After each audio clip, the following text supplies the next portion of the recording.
बाळांनो, परत एकदा स्वागत आहे तुमचं अपना गाईड आपल्या युट्यूब चॅनलवर. आणि या ठिकाणी आजची जी आपली क्लास असणार आहे ती असणार आहे संख्या या टॉपिकवर. मग जेवढे काही संख्येचे प्रकार पडतात ते प्रत्येक प्रकार आपण या ठिकाणी आज पूर्ण करणार आहेत. म्हणजे प्रत्येक या संख्यावरून या प्रत्येक घटकावरून तुम्हाला परीक्षेत हमखास प्रश्न विचारले जातात. मग त्या ठिकाणी ते कोणकोणत्या संख्या कशा प्रकारच्या असतात, त्या कशा ओळखायच्या, सम कशा असतात, विषम कशा असतात, नैसर्गिक काय असतात, त्याच्याचबरोबर अपरिमेय परिमेय संख्या काय असतात, त्रिकोणी संख्या कशा काढायच्या असतात, या सर्व संख्या आपण या ठिकाणी पाहणार आहेत. आणि याच्यानंतर ज्या मूळ संख्या राहतील, कारण मूळ संख्येवरून या सर्व संख्येत सुद्धा सर्वात महत्त्वाचा जो घटक राहतो तो राहतो मूळ संख्येचा, म्हणजेच प्राईम नंबरचा.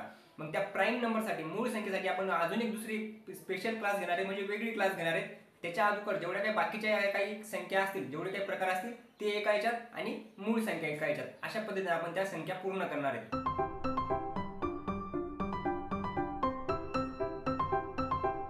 तर आजची जे आपला जो टॉपिक आहे तो आहे संख्या, आणि याच्यात सर्वात महत्त्वाचा पहिला टॉपिक असणार आहे तो म्हणजेच नैसर्गिक संख्येचा.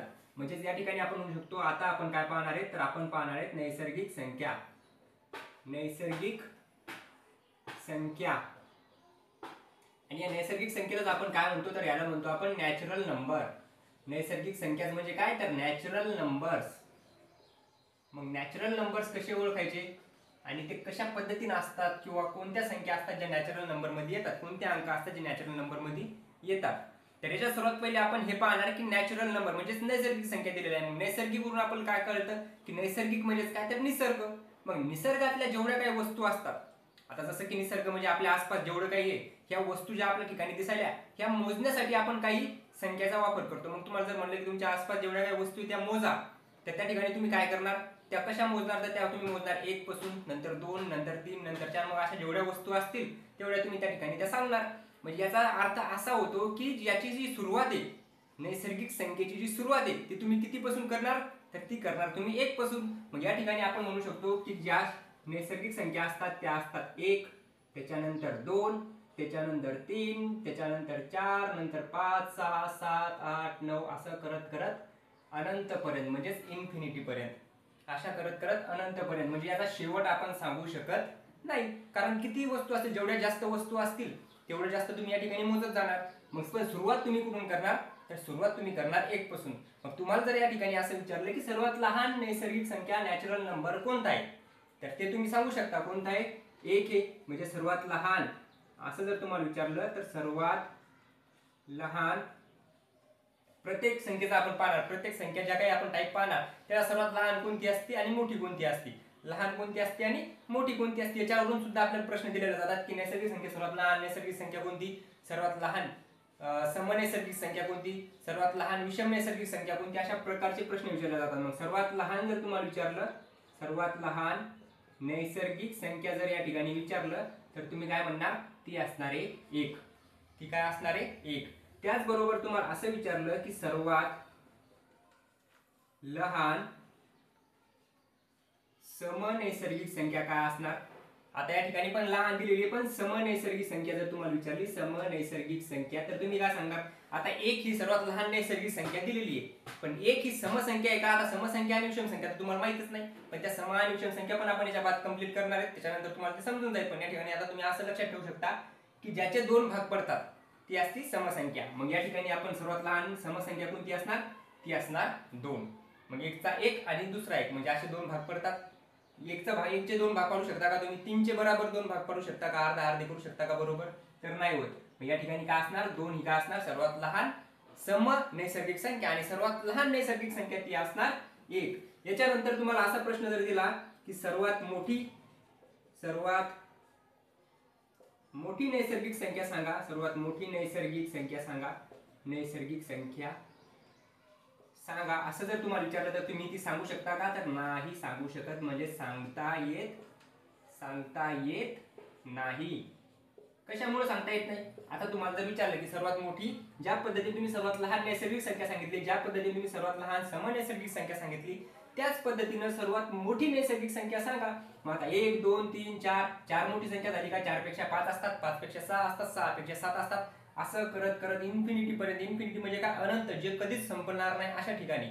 मग आपण संख्या किती जास्ती दिलेल्या असतील, आता तुम्हाला सांगितलं की झाडावरची पानं मोजा, पानं तर आहेत ना, ती काहीतरी संख्या असणारच आहे ना, एक नंबर असणारच आहे. जर का खरंच मोजले तर पण आपण मोजत बसू शकतो का, कारण ते कशी येतात, म्हणजे एवढे सारखे एवढे जास्त आहेत की आपण ते मोजू शकत नाही. जसं की आता डोक्यावर केस येतं, मग केस मोजत बसले आपण तर ते असे मोजू शकतो का आपण?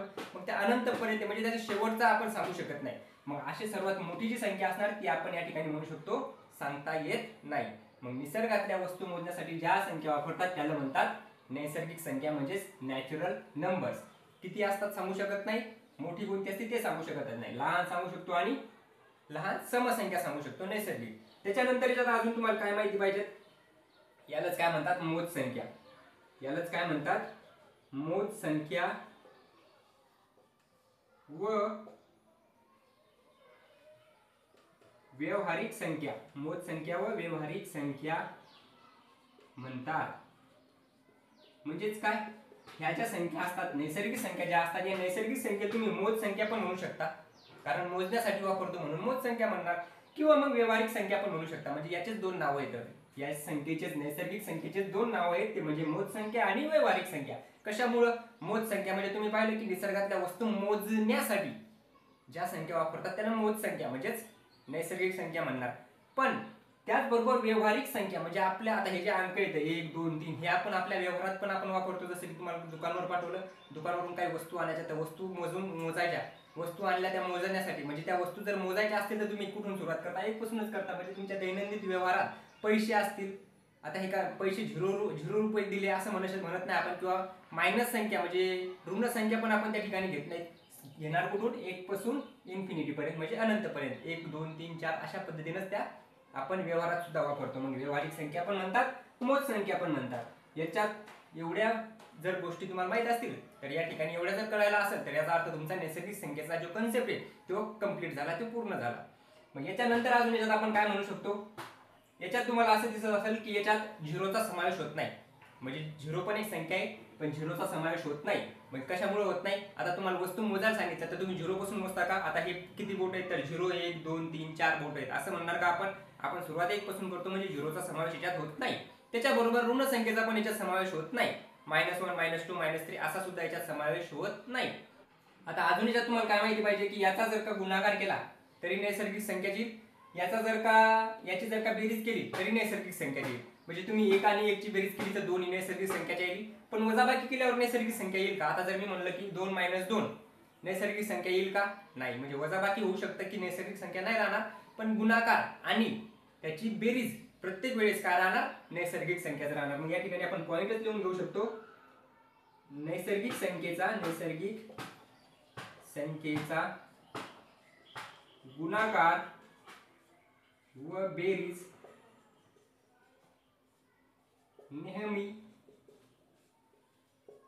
नैसर्गिक संख्याच राहील. काय राहील? तर नैसर्गिक संख्याच राहील, दुसरं काही येणार नाही. अशा पद्धतीने एवढे पॉइंट तुम्हाला या ठिकाणी माहित पाहिजे. हे असं खाली जात गेलं नाही जाणार याच्यामध्ये. या ठिकाणी काय झालं? नैसर्गिक संख्येचा गुणाकार आणि बेरीज पण काय येणार? नैसर्गिक संख्याच राहणार. एवढे पॉइंट तुम्हाला या ठिकाणी माहित पाहिजेत. याचा तुम्ही स्क्रीनशॉट घ्या किंवा मग लिहून घ्या. त्याच्यानंतर जो आपला दुसरा पॉइंट राहणार आहे तो दुसरा पॉइंट राहणार आहे पूर्ण संख्येचा. आता या ठिकाणी आपल्याला काय काय करायचं? नैसर्गिक संख्या झाल्या त्या समजल्या असतील आणि आता तुम्ही सांगू पण शकता नैसर्गिक संख्याची सुरुवात कुठून होती, शेवट सांगता येत नाही. पण सांगता येत नाही हेच त्याचं उत्तर आहे. तुम्हाला जर विचारलं की नैसर्गिक संख्या सर्वात मोठी नैसर्गिक संख्या सांगा, त्याचं उत्तर असे राहणार आहे की सांगता येत नाही. मग याच्या नंतरच्या ज्या संख्या राहणार आहेत त्या राहणार आहे पूर्ण संख्या. पूर्ण संख्या राहणार म्हणजे पूर्ण संख्येला आपण काय म्हणतो तर होल नंबर. होल नंबर म्हणजेच काय? पूर्ण संख्या. मग या ठिकाणी आता आपण काय करू? काही सर्व नाही क्लीन करायचं काम, जे जे मोडायचं काम आहे तेच आपण या ठिकाणी काढणार आहे. त्याच्यानंतर दुसरा जो पॉइंट राहणार आहे तो राहणार आहे पूर्ण संख्या. पूर्ण संख्या म्हणजेच होल नंबर. काय असणार आहे? Hole number. आता होल म्हणजेच काय? होल नंबर्स म्हणजेच पूर्ण. होल म्हणजेच पूर्ण म्हणजेच होल क्लास. असं ज्यावेळेस तुम्हाला सर येतात क्लासमध्ये म्हणतात ना होल क्लास स्टँडअप म्हणजेच काय? पूर्णच्या पूर्ण क्लास स्टँडअप म्हणजे उभे राहते. या ठिकाणी आपण म्हणू शकतो होल नंबर म्हणजे पूर्ण. आता हे कोणातच भेदभाव करत नाही की लहान आहे मोठा आहे, पूर्ण संख्या याच्यात येणार. पूर्ण कोणकोणत्या येणार? पूर्ण म्हणजेच झिरो पण याच्यात येणार. म्हणजे 1 पासून नाही तर पूर्ण येणार म्हणजे झिरो पण याच्यात येणार. आता झिरोच राहिला होता मग या ठिकाणी आपण म्हणू शकतो की याची सुरुवात जी होणार ती कुठून होणार? ती होणार 0 पासून. या पूर्ण संख्येत कोण येणार, एक एक्स्ट्रा, तो येणार या ठिकाणी 0. मग 0 पासून सुरुवात होणार आणि शेवट याचा पण सांगू शकत नाही. पूर्ण संख्या, आता पूर्ण म्हणजे 0 पासून जर सुरुवात झाली तर पुढं पुढं बोलत गेल्याच्या नंतर, मोजत गेल्याच्या नंतर तुम्ही सांगू शकता का सर्वात मोठी संख्या कोणती राहील, तर या ठिकाणी तुम्ही ते पण सांगू शकत नाही. म्हणजेच इन्फिनिटी पर्यंत असणार, ज्याचं उत्तर आपण सांगता येणार नाही असंच देणार. मग या ठिकाणी सर्वात लहान 0 दिलेलं आहे. मग या ठिकाणी आपण म्हणतो सर्वात लहान नैसर्गिक संख्या राहणार नाही, आता कोणती राहील, पूर्ण संख्या. मग या ठिकाणी आपण आता एक सर्व एक करू. काय राहणार आहे, पूर्ण संख्या. सर्वात लहान पूर्ण संख्या तुम्हाला जर विचारली तर तुम्ही सांगणार पूर्ण संख्या ती असणार 0. त्याच्याच बरोबर सर्वात लहान विषम संख्या, विषम पूर्ण संख्या ती असणार 1. त्याच्यानंतर याच्यातच तुम्हाला विचारलं सर्वात लहान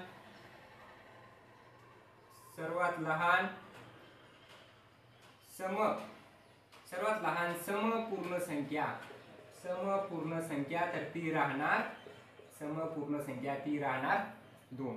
असे 3 पॉइंट या ठिकाणी तुम्हाला माहिती पाहिजे की सर्वात लहान संख्या 0, सर्वात लहान विषम पूर्ण संख्या 1, सर्वात लहान समपूर्ण संख्या 2. म्हणजे याची सुरुवात कुठून होणार, 0 पासून, आणि शेवट त्याचा सांगता येणार नाही. सुरुवात 0 पासून झाली आणि सर्वात मोठी कोणती संख्या, पूर्ण संख्या, होल नंबर, पूर्ण संख्या काय राहील, ती राहील, तेच सांगता येत नाही. या ठिकाणी पण लिहिणार आपण सांगता येत नाही. सर्वात लहान पूर्ण संख्या 0, सर्वात लहान विषम पूर्ण संख्या 1, सर्वात लहान समपूर्ण संख्या 2, सर्वात मोठी पूर्ण संख्या ती सांगता येणार नाही. एवढे पॉइंट तुम्हाला पूर्ण संख्येबद्दल माहिती पाहिजे. तुम्हाला नैसर्गिक संख्या जर विचारला तर तुम्ही सांगणार 1 पासून अनंत पर्यंत. तुम्हाला पूर्ण संख्या विचारला तुम्ही सांगणार 0 पासून अनंत पर्यंत. 1 पासून जर सुरुवात झाली आणि शेवट त्याचा सांगता येत नसेल तर ती असणार नैसर्गिक संख्या. 0 पासून सुरुवात व्हायली पण त्याचा शेवट सांगता येत नाही, या पूर्ण संख्या असणार. त्या म्हणजेच पूर्ण संख्या, पूर्ण संख्या म्हणजेच पूर्ण संख्या असणार, त्याचं नावच पूर्ण संख्या असणार. त्याच्यानंतरचा दुसरा आपला म्हणजे तिसरा, आता तिसरी टाईप असणार ती असणार पूर्णांक संख्या. नैसर्गिक झाल्या, पूर्ण झाल्या, आता पाहणार पूर्णांक संख्या. या ठिकाणी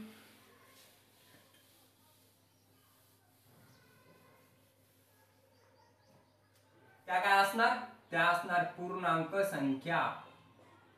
पूर्णांक संख्या म्हणजेच काय, इंटिजर्स.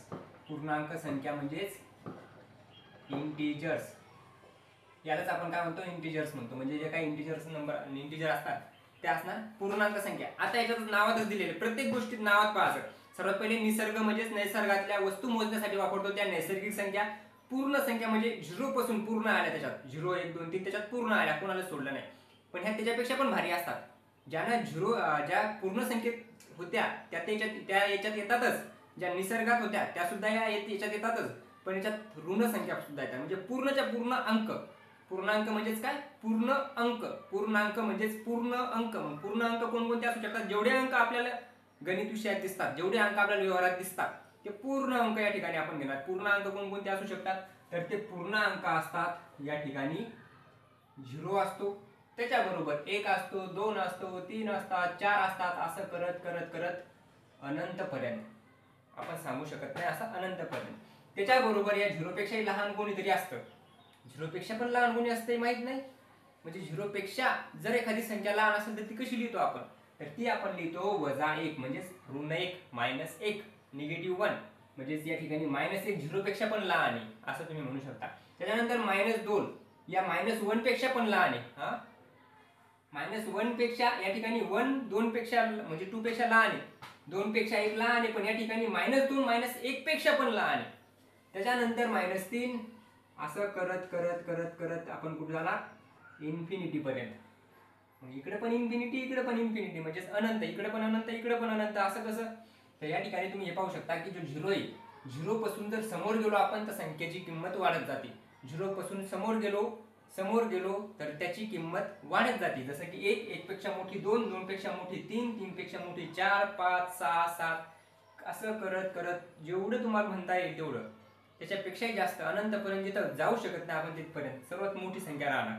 तसंच मागं जर आलो आपण तर -1 त्याच्यापेक्षाही लहान -2, त्याच्यापेक्षाही लहान -3, त्याच्यापेक्षाही लहान -4, -5, -6. मग इकडे जर का ऋण संख्या मोठी असेल आणि त्याच्या समोर जर ऋण असेल तर ती संख्या लहान असणार. 2 आणि 1 मध्ये मोठं कोण असतं? 2 असतो. पण या ठिकाणी मायनस केलं दोन्हीलाही तर -2 काय असणार? लहान असणार. -1 पेक्षा, -1 पेक्षा -2 लहान असणार. मग या ठिकाणी 0 पासून जर मागे आलो, डाव्या साईडनं मागे आलो तर संख्या लहान लहान होणार. 0 पासून पुढे गेलो तर त्या वाढत वाढत जाणार. मग असं म्हणू शकतो आपण इकडून इकडे जाता वेळेस संख्या वाढणार, इकडून इकडे येता वेळेस संख्याची किंमत लहान लहान म्हणजेच कमी होत येणार. त्याच्यानंतर याच्यात पॉइंट आपण लिहिणार सर्वात मोठी संख्या. सर्वात इथं महत्वाचं आहे आता तुम्हाला या गोष्टी. सर्वात मोठी संख्या पण कोणती? इंटिजर म्हणजेच पूर्णांक संख्या. सर्वात मोठी पूर्णांक संख्या. सर्वात मोठी या ठिकाणी लिहून घ्या वाटलंच तर. सर्वात मोठी पूर्णांक संख्या त्याच्याबरोबर नंतर आपण पाहणार सर्वात लहान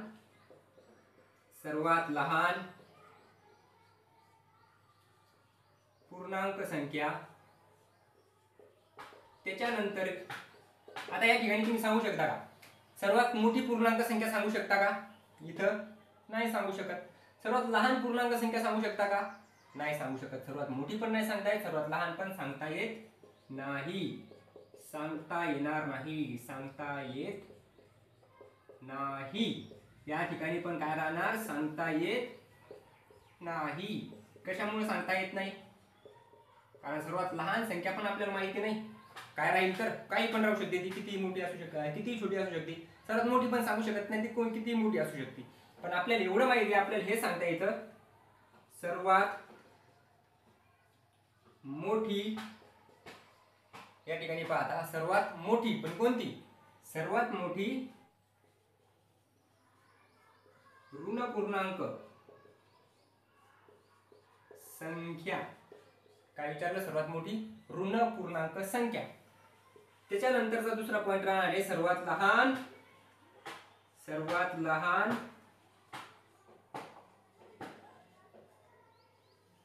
धन पूर्णांक संख्या. या दोन गोष्टी तुम्ही या ठिकाणी सांगू शकता का?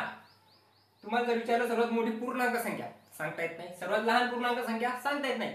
पण याच्यातच तुम्हाला असं विचारलं की सर्वात मोठी ऋण पूर्णांक संख्या सांगा. ऋण पूर्णांक म्हणजेच काय? ऋण म्हणजेच काय? निगेटिव्ह. ती पण मोठी पूर्णांक संख्या ती काय असणार? -1. या ऋण याच्यात सर्वात मोठी कोणती आहे? म्हणजे निगेटिव्ह वाली सर्वात मोठी कोणती आहे? -1. आणि सर्वात लहान धन पूर्णांक. आता सर्वात मोठी धन पूर्णांक सांगू शकत नाही, पण सर्वात लहान धन म्हणजेच काय? पॉझिटिव्ह. म्हणजेच या ठिकाणी 1 पासून समोरच्या. या ठिकाणी 1 काय असणार?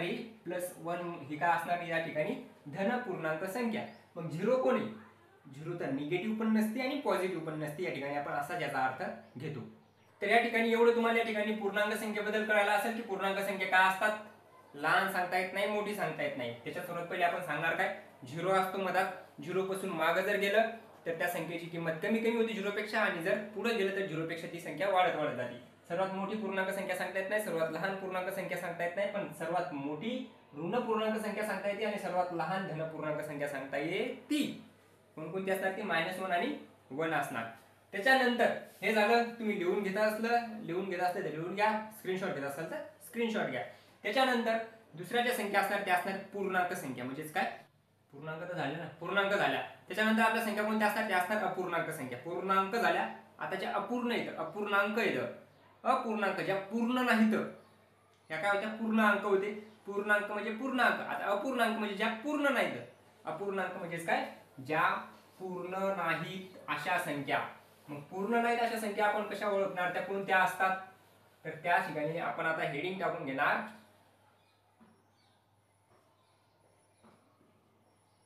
अपूर्णांक. यालाच आपण म्हणतो फ्रॅक्शन्स. यालाच आपण काय म्हणतो? फ्रॅक्शन्स. मग फ्रॅक्शन याला आपण काय म्हणणार? सर्वात महत्त्वाचा पॉइंट म्हणजे काय? अपूर्णांक. अपूर्णांक म्हणजेच संख्येची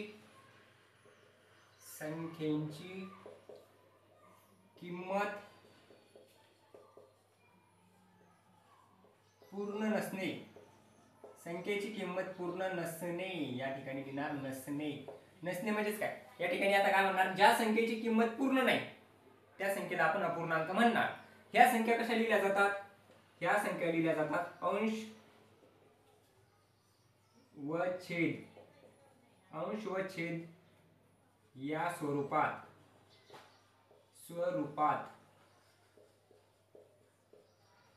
लिहिल्या जातात.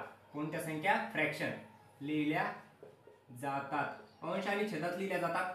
आणि याचा जो छेद असतो तो एक सोडून असतो, म्हणजे याचा जो छेद असणार आहे, छेद एक व्यतिरिक्त असतो, एक व्यतिरिक्त असतो. म्हणजे ज्याचा जो छेद असणार तो एक सोडून असणार, एक नसला पाहिजे अशा संख्या, म्हणजे या पी आणि क्यू अशा पद्धतीत जातात. आता अंश आणि छेद कसा लिहितात, तर या ठिकाणी अंश असतो वरच्या साईडला, अंश आणि छेद असतो खालच्या साईडला. म्हणजे अशा पद्धतीने, म्हणजे पी छेद क्यू, याच्यात अंश काय पी आहे आणि छेद काय क्यू आहे. अशा पद्धतीत या संख्या दिलेल्या असतात. पण या ठिकाणी कोण नसतो, एक नसतो आणि झिरो नसतो, झिरो सुद्धा नसतो, कारण झिरोनं कोणत्याही संख्येला भाग जात नाही. मग या ठिकाणी आपण म्हणू शकतो but Q is not equal to zero, Q is not equal to zero. अशा पद्धतीने आपण याला लिहिणार. तर या पद्धतीने आपण म्हणणार अपूर्णांक म्हणजे ज्या संख्येची किंमत पूर्ण नसते त्याला अपूर्णांक संख्या म्हणतात. अंश व छेद या स्वरूपात लिहिल्या जातात. छेद एक व्यतिरिक्त असतो, म्हणजे एक सोडून आणि शून्य सोडून असतो. त्याच्यानंतर दुसऱ्या ज्या संख्या असणार आहेत त्या संख्या कोणत्या, तर त्या संख्या असणार आहेत आपल्या सम आणि विषम संख्या. सम आणि विषम. आता सम आणि विषम संख्या कशा ओळखणार आपण, त्या कोणत्या असतात, तर या ठिकाणी आपण घेऊ समसंख्या, समसंख्या. सम म्हणजेच कोणत्या, इव्हन नंबर. आणि या ठिकाणी असणार विषम संख्या. आणि विषम संख्या म्हणजेच काय असतात, तर विषम संख्या म्हणजेच ऑड नंबर. विषम म्हणजेच ऑड नंबर आणि सम म्हणजेच इव्हन नंबर. ऑड म्हणजे वेगळ्या, इव्हन म्हणजे सारख्या. सरळ सरळ आपण एवढं म्हणू शकतो. मग आता याच्यात कोणत्या कशा ओळखायच्या, तर याची याचा जो शेवट असतो, समसंख्या कशा ओळखायच्या, ज्या संख्येच्या एकक स्थानी, लिहून घेऊ आपण या ठिकाणी, ज्या संख्येच्या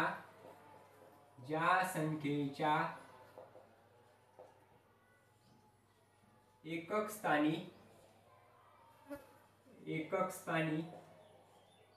0, 2, 4, 6, 8 हे अंक असतात,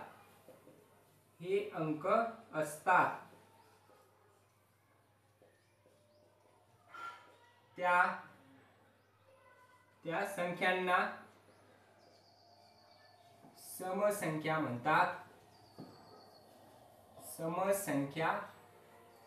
म्हणतात.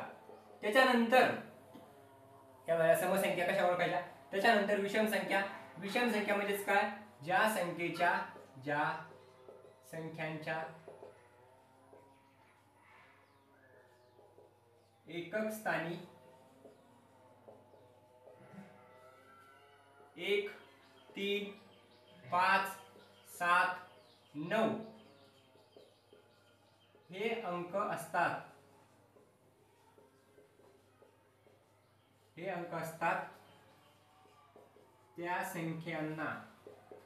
त्या संख्यांनाच काय म्हणतात, विषम म्हणजेच ऑड नंबर, विषम संख्या म्हणतात. कशामुळं विषम संख्या म्हणतात, तर ज्या संख्येच्या एकक स्थानी, एकक आणि दशक स्थानचा अंक कळतो, जेवढी काही तुम्हाला संख्या दिलेली असेल, 1 अंकी, 2 अंकी, 3 अंकी, 4, 5, 6, 7, 8, 9, 10 कोणतीही संख्या दिलेली असो, याच्या एकक स्थानी म्हणजे या साईडनं, म्हणजे उजव्या साईडला, इकडची साईड असते उजवी साईड, इकडची असते डावी साईड. मग या उजव्या साईडनं कोणती संख्या दिलेली, जसं तुम्हाला या ठिकाणी दिलेले काय दिलेले, उदाहरणार्थ आपण या ठिकाणी घेऊ 25 दिलेले. एकक स्थानचा अंक कोणी 5, मग एकक स्थानचा अंक 5 म्हणजेच काय झालं, याच्यात 5 येतात, 5 येतं, एकक स्थानचा अंक 5 आहे. या ठिकाणी ही काय असणार, विषम संख्या. या ठिकाणी तुम्हाला घेतले 37, या ठिकाणी घेतले 371, या ठिकाणी घेतले 3719. अशा कोणत्याही संख्या घेतल्या ज्याच्या एकक स्थानी 1, 3, 5, 7, 9 याच्यापैकी एखादा अंक येतोच, त्या संख्येला म्हणतात विषम संख्या. दुसरे उदाहरणार्थ इकडे घेतले, ज्या संख्येच्या एकक स्थानी आला पाहिजेत 0, 2, 4, 6, 8. मग या ठिकाणी आपण म्हणू शकतो 52, या ठिकाणी आपण म्हणू शकतो 98, या ठिकाणी आपण म्हणू शकतो 732 732, त्याच्यानंतर 7320, त्याच्यानंतर या ठिकाणी अजून एक अंक आपण जर घेतला तर या ठिकाणी आपण घेऊ 8, तर या ठिकाणी किती होतील 73208. म्हणजे अशा पद्धतीच्या कोणत्याही संख्या ज्याच्या एकक स्थानी काय दिलेला असतो 0 2 4 6 8 दिलेले असतात त्याला समसंख्या म्हणतात. ज्याच्या एकक स्थानी 1 3 5 7 9 हे अंक दिलेले असतात त्याला विषम संख्या म्हणतात. अजून याला आपण कशा पद्धतीने ओळखू शकतो की या समसंख्या म्हणजेच 2 न भाग जाणाऱ्या असतात. ज्यावेळेस आपण कसोट्या पाहणार आहेत त्या कसोट्या पाहिल्याच्या नंतर तुम्हाला कळेल की 2 न कोणकोणत्या संख्येला भाग जातो, 3 न कोणकोणत्या संख्येला भाग जातो. मग जेवढ्या संख्येला 2 न भाग जातो त्या सगळ्या संख्या कोणत्या असतात समसंख्या, आणि ज्या संख्येला 2 न भाग जात नाही त्या संख्या असतात विषम संख्या. त्याच्यानंतर दुसरा पॉईंट असा म्हणू शकतो की समसंख्या कशा ध्यानात ठेवायच्या, सम म्हणजेच समान भाग, म्हणजे ज्या संख्येचे 2 समान भाग पडतात. जसे की 4 चे 2 भाग पाडा म्हणलं तुम्ही काय करणार 2 2 4 समान भाग पडले. 5 चे समान भाग पडतात का, 5 चे 2 समान भाग कसे पाडणार तुम्ही, इकडे 3 होतील इकडे 2 होतील, इकडे 3 होतील इकडे 2 होतील. मग अडीच अडीच, पण ते अडीच अडीच तर पूर्ण यायले नाही, पण पूर्ण उत्तर आलं पाहिजे. म्हणजे 2 2 4 4 3 3 अशा पद्धतीने जर उत्तर येत असेल तर त्याच्या काय 2 भाग पडायले, याचा अर्थ त्याचे 2 भाग पडायले. मग 2 भाग पडायले म्हणजे त्याचे समान 2 भाग समसंख्या. ज्या संख्येचे 2 भाग पडत नाही त्या असणार विषम संख्या. मग विषम संख्येचे तुम्ही भाग पाडू शकत नाही. 25 चे 2 भाग पाडू शकता का, 12.5 12.5 पडतील, पण मग ती समसंख्या म्हणजे ते पूर्ण राहणार आहे का, नाही. मग या ठिकाणी आपण म्हणू शकतो की ज्या संख्येचे 2 भाग पडत नाही पूर्ण त्या विषम संख्या, ज्याचे 2 भाग पडतात त्या समसंख्या. तर एवढं झालं, या समसंख्या आणि विषम संख्या तुम्हाला कळाल्या असतील. कशा पद्धतीने तुम्ही ओळखणार, कशा तुम्ही काढणार. या समसंख्येत जर एक मिळवला किंवा एक वजा केला तर तुम्हाला विषम संख्या मिळेल. त्याच पद्धतीने या विषम संख्येत जर एक मिळवला किंवा एक वजा केला तर तुम्हाला समसंख्या मिळेल. एक जर प्लस केला किंवा मायनस केला दोन्हीतूनही, तर विषममधून जर केलं तर सम मिळेल, आणि सम म्हणजेच इव्हन मधून जर केला -1 किंवा मग +1 तर ऑड नंबर मिळेल. एवढं कळालं. आता ज्या दुसऱ्या संख्या असणार आहेत त्या असणार आहेत कंपाऊंड नंबर. कंपाऊंड नंबर कसे ओळखायचे म्हणजे संयुक्त संख्या कशा ओळखायचे ते आपण या ठिकाणी आता पाहू. तर आतापर्यंत जेवढ्या काही तुम्हाला सांगितलं, जसं की नैसर्गिक संख्या सांगितल्या, त्याच्यानंतर नैसर्गिक संख्या झाल्यावर पूर्ण सांगितल्यानंतर अपूर्णांक सांगितल्या, फ्रॅक्शन, इंटिजर ह्या सर्व सांगितल्याच्या नंतर सम आणि विषम म्हणजेच इव्हन अँड ऑड ह्या संख्या सुद्धा तुम्हाला सांगितल्या. त्या कळायला असतील, समजल्या असतील. कळायला असतील, समजल्या असतील तर व्हिडिओ लाईक करा, शेअर करा आणि कमेंटमध्ये सांगा की तुम्हाला खरंच कळालं का नाही. तर त्याच्यानंतरच्या ज्या संख्या असणार आहेत त्या असणार आहेत कंपाऊंड. कंपाऊंड म्हणजेच काय, संयुक्त संख्या. मग संयुक्त संख्या कशा ओळखायच्या तर या ठिकाणी आपण लिहून घेऊ संयुक्त संख्या.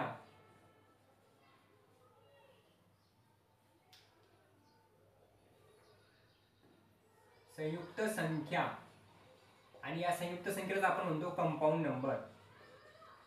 काय म्हणतो तर कंपाऊंड नंबर्स. आणि कंपाऊंड नंबर्स कोणते असतात, कंपाऊंड नंबर शिकायच्या आधी तुम्हाला मूळ संख्या तुम्ही शिकायला पाहिजेत होत्या, पण मूळ संख्या तुम्हाला माहित असतील तर चांगली गोष्ट, नसतील माहिती तर त्याच्यानंतरचा जो व्हिडिओ असणार आहे तो फक्त मूळ संख्येवर आपण घेणार आहे. कारण मूळ संख्येवर प्रत्येक परीक्षेत प्रश्न येतो, त्याच्यात वेगवेगळ्या पद्धतीने प्रश्न विचारले जातात, ते सगळं आपण त्याच्यात पाहणार. त्याला जास्त वेळ लागू शकतो, त्याच्यामुळं तो एका वेगळ्या व्हिडिओमध्ये आपण पाहणार. त्याच्या अगोदर आता या ठिकाणी जेवढ्या काही बाकीच्या ज्या असतील, ज्या संख्येचे जे प्रकार असतील ते आपण या ठिकाणी या व्हिडिओमध्ये पाहणार आहेत. आता संयुक्त संख्या काय आहे तर संयुक्त संख्या आपण म्हणणार की मूळ संख्या सोडल्या आणि एक जर सोडला, मूळ संख्या काय ते समजणारच तुम्हाला नंतर. म्हणजे मूळ संख्या काय असतात, एक सोडली आणि 2 पासून समोरच्या काही मूळ संख्या अशा असतात ज्याला त्या ठिकाणी तुम्हाला सांगतो की मूळ संख्या म्हणजे नेमकं काय. तर मूळ संख्या म्हणजे अशा संख्या ज्याला स्वतःनं भाग जातो आणि दुसरं कोणत्याही संख्येने भाग जात नाही. स्वतःनं भाग जातो आणि एकनं भाग जातो. म्हणजे एकनं भाग प्रत्येक संख्येला जातो, स्वतःनं भाग प्रत्येक संख्येला जातो. मग सरळ सरळ आपण असं म्हणणार ज्या संख्येला भागच जात नाही कोणत्या संख्येनं, म्हणजे भागाकार त्याचा होतच नाही, पूर्ण भाग त्याचा येतच नाही, त्या सर्व संख्या असतात मूळ संख्या. मग त्या संख्या जर सोडल्या आणि एक ही संख्या जर सोडली तर या ठिकाणी बाकी सर्व संख्या असतात त्या असतात संयुक्त संख्या म्हणजेच कंपाऊंड नंबर. तर या ठिकाणी तुम्हाला समजेल संयुक्त संख्या म्हणजेच काय, एक पेक्षा मोठ्या सर्व मूळ संख्या सोडून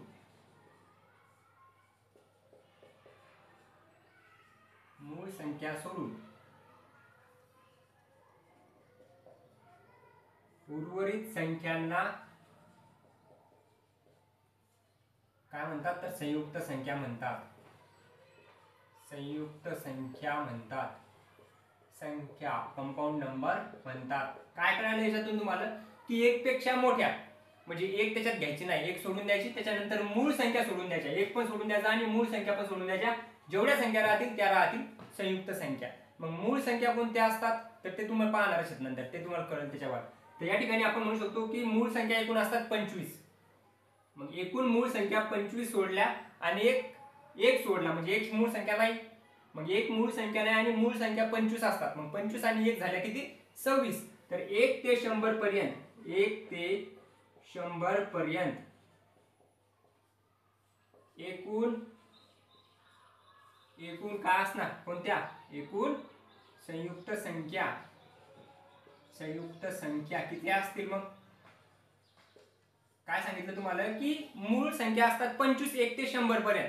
मग त्या 25 पण सोडून द्यायच्या आणि एक ही संख्या पण सोडून द्यायची. 25 आणि 1 झाल्या 26. मग एकूण 100 संख्या 1 ते 100 पर्यंत किती संख्या असतात 100 अंक असतात, 100 संख्या असतात. मग 100 अंक असतात, 100 संख्या असतात. मग 1 ते 100 पर्यंत 100 संख्येतून 25 वजा केले राहिले किती 75 आणि 1 वजा केला म्हणजे राहिले किती 74. तर किती संख्या राहतील संयुक्त संख्या एकूण 74 संख्या राहतील. 74 संख्या राहतील. सर्वात लहान संख्या माहिती पाहिजे तुम्हाला, या ठिकाणी नक्की विचारतात की सर्वात लहान संयुक्त संख्या कोणती. सर्वात लहान संयुक्त संख्या कोणती, कंपाऊंड नंबर कोणता किंवा कोणती. तर ती कोणती असणार, ती असणार 4. ती असणार 4. कशामुळं, एक घ्यायचा नाही, त्याच्यानंतर 2 ही मूळ संख्या आहे त्याच्यामुळे 2 पण घ्यायचे नाही. 3 सुद्धा मूळ संख्या आहे, 3 सुद्धा घ्यायचे नाही, राहणार कोण 4. मग 4 असणार याची सर्वात लहान संयुक्त संख्या म्हणजेच कंपाऊंड नंबर. आता संयुक्त संख्या झाल्या, संयुक्त संख्या तुम्हाला कळल्या असतील, तुम्ही लिहून घेत असाल तर लिहून घ्या, स्क्रीनशॉट घेत असाल तर स्क्रीनशॉट घ्या. याच्यानंतर आपण पाहणार आहे त्रिकोणी संख्या. कोणत्या संख्या, त्रिकोणी संख्या म्हणजे ट्रायंग्युलर नंबर. त्रिकोणी संख्या कोणत्या असतील ते आपण या ठिकाणी पाहणार. त्याच्यानंतर चौरस संख्या पण असतात. चौरस संख्या सर्वात पहिले आपण चौरस संख्या पाहू. चौरस संख्या म्हणजेच काय, या ठिकाणी पाहू चौरस संख्या, स्क्वेअर नंबर. चौरस संख्या यालाच आपण म्हणतो स्क्वेअर नंबर, स्क्वेअर नंबर्स. आता स्क्वेअर नंबर म्हणजे काय असणार हे तुम्हाला कळायलाच असेल. स्क्वेअर म्हणजे काय, वर्ग असतो, म्हणजे जेवढ्या काही वर्ग संख्या असतात त्याला वर्ग संख्या सुद्धा म्हणतो आपण किंवा चौरस संख्या सुद्धा म्हणतो. मग वर्ग संख्या कोणत्या असणार, ज्या संख्या कोणाचा तरी वर्ग आहे त्या संख्या असणार वर्ग संख्या. कोणकोणत्या असू शकतात, 1 चा वर्ग तुम्हाला माहिती आहे, 1 चा वर्ग 1 असतो. त्याच्यानंतर 2 चा वर्ग 4 असतो, 3 चा वर्ग 9 असतो, 4 चा वर्ग 16 असतो, 5 चा वर्ग 25 असतो, 6 चा वर्ग 36 असतो. असं करत करत करत असं इन्फिनिटी पर्यंत वर्ग संख्या जेवढ्या काही राहतील त्या सर्व याच्या ठिकाणी कोणत्या येतील, सर्व वर्ग संख्या म्हणजे चौरस संख्या. यामध्ये कोणत्या संख्या असतात लिहून घ्या, वर्ग संख्या असतात, वर्ग संख्या असतात. म्हणजे जेवढ्या काही वर्ग संख्या असतील, जो संख्या कशा ना कशाचा तरी वर्ग आहे त्याला आपण म्हणतो स्क्वेअर नंबर किंवा मग चौरस संख्या. आता जे मेन आहे ते आपण पाहू, त्या म्हणजे त्रिकोणी संख्या. चौरस संख्या कळायला असतील, सोप्या होत्या, याच्यावरून जास्त प्रश्न पण विचारले जात नाही. तर त्याच्यानंतर घेऊ आपण त्रिकोणी संख्या. त्रिकोणी संख्या, आता त्रिकोणी संख्यावर तुम्हाला प्रश्न येतात आणि ते कशा पद्धतीने तुम्ही काढणार ते आपण या ठिकाणी पाहू. तर या ठिकाणी त्रिकोणी संख्या जी असते ती कशी असते, तर या ठिकाणी आपण म्हणणार की क्रमागत 2 संख्यांच्या गुणाकाराच्या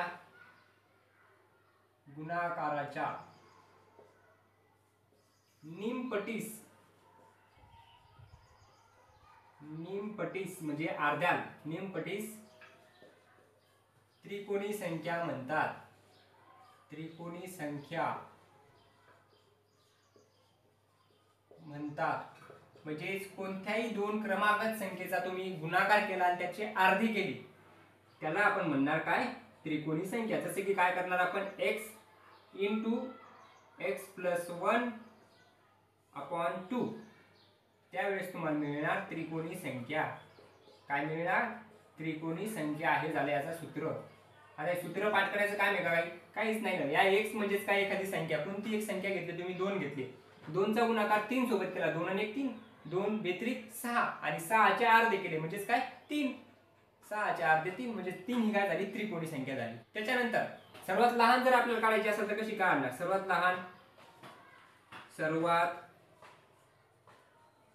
लहान त्रिकोणी संख्या, सर्वात लहान त्रिकोणी संख्या तुम्ही सांगू शकता का? सर्वात लहान त्रिकोणी संख्या असणार ती म्हणजे एक कशी असणार?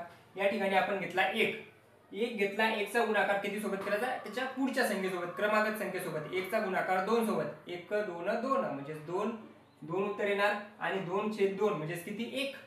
2 भागाकारात 2 म्हणजे किती? 1. कळायला नाही? करून घ्या. या ठिकाणी पहा, या एक्सच्या जागी आपण 1 ठेवला गुणाकारात. या x × x + 1 च्या म्हणजे 1 अधिक 1 किती होतील? 2. म्हणजे या ठिकाणी येणार 2/2. बे बे आणि या ठिकाणी 2 बे बे म्हणजे या ठिकाणी काय येणार? 1 येणार. 1 काय झाली? सर्वात लहान त्रिकोणी संख्या.